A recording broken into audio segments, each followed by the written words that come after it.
In contracts, another reason why a party may be justified for their non-performance is if the circumstances have changed. So there are three kinds of categories of changed circumstances: impracticality, and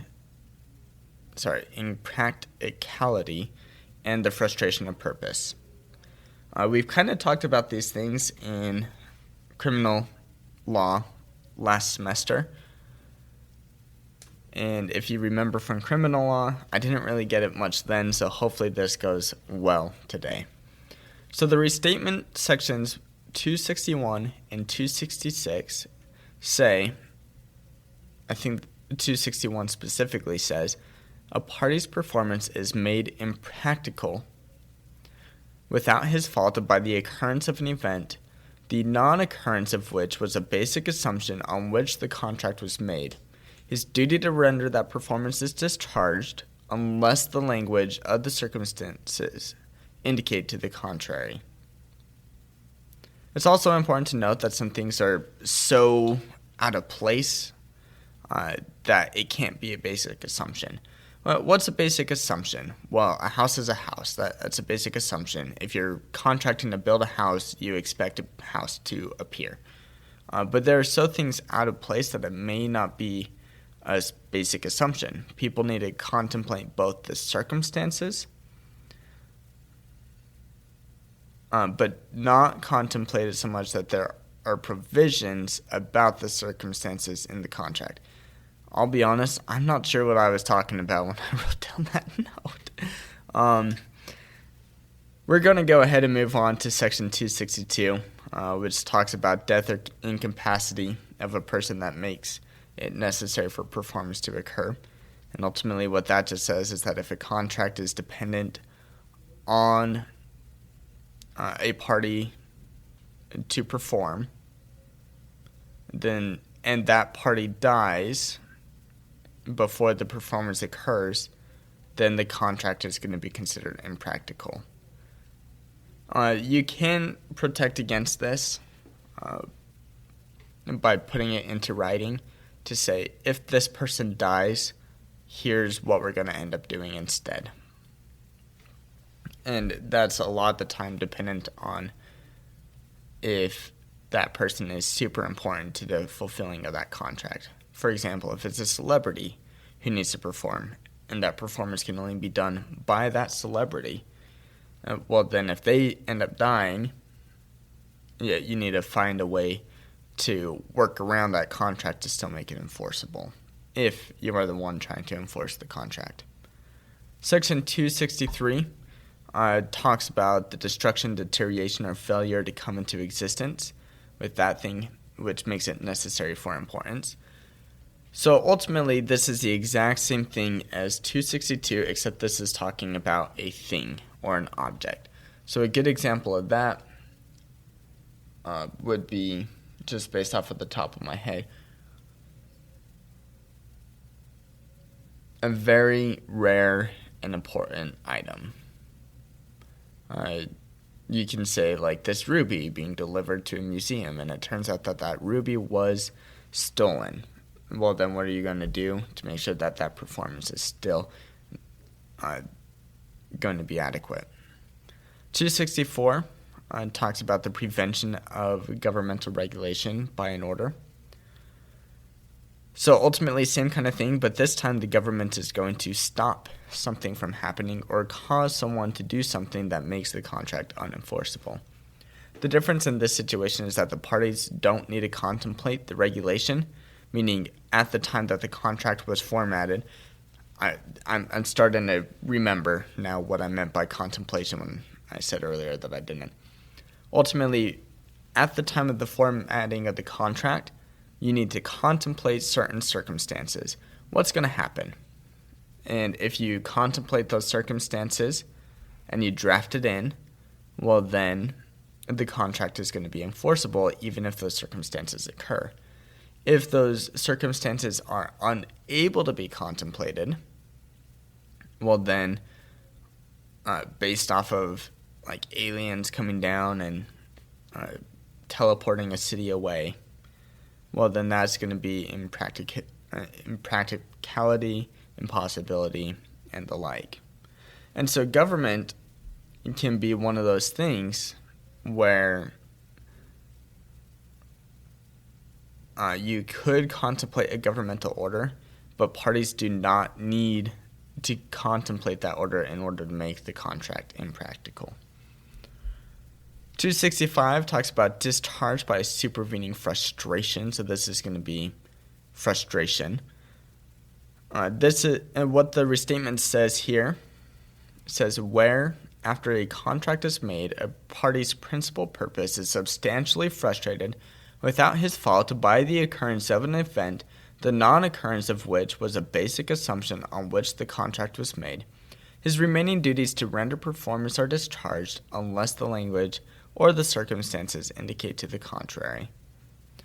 So, ultimately what we're saying, 261 through 266 tells us that a contract may be discharged by impossibility, impracticality, or frustration of purpose. Typically, though, these things need to be contemplated unless if it's one of those governmental things.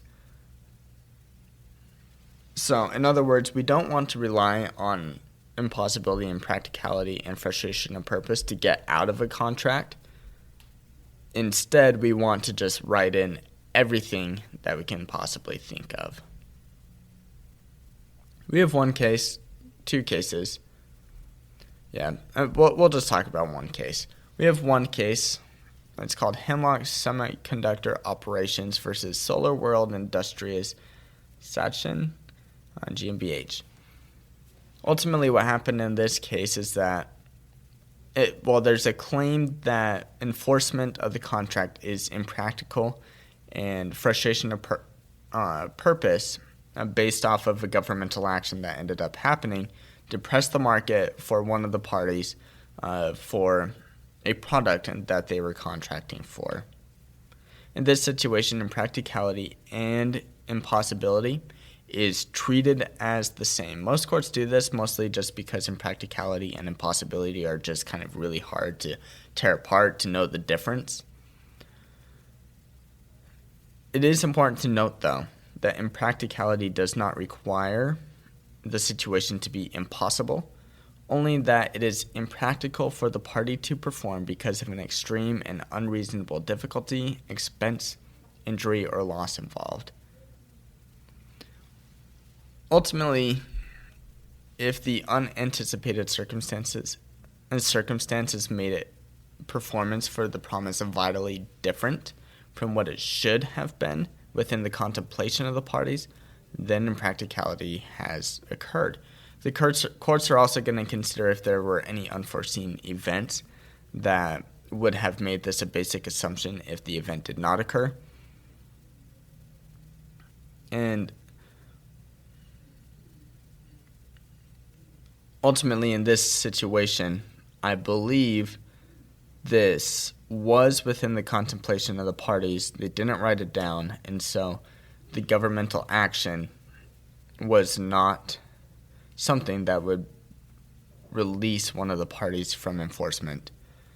I do want to note the difference between impracticality and impossibility, and we're going to do so by a person who is contracted to paint a ship.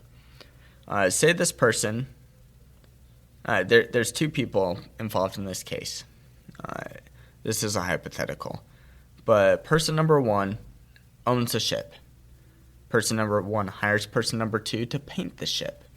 It turns out that person number two was getting ready to paint the ship, and then the ship sank in the ocean.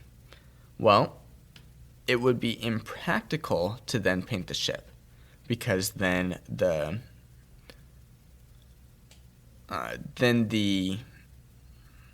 person number two would have to go and incur a lot of additional costs and to raise the ship, to hire other people to raise the ship, dry it out, get it ready for painting. And that's just not practical. It would be a bad idea to do that. But it is possible to go ahead and still do that, to raise it and to paint the ship. And so there is the difference between impracticality and impossibility. Now, an impossibility would be, instead of the ship sinking, the ship burned down, complete ashes, evaporated, completely gone. And that would be a situation where you can't bring back the ship in order to perform. Whereas the sinking of the ship, it's still possible to bring it back, but it would be impractical to do so.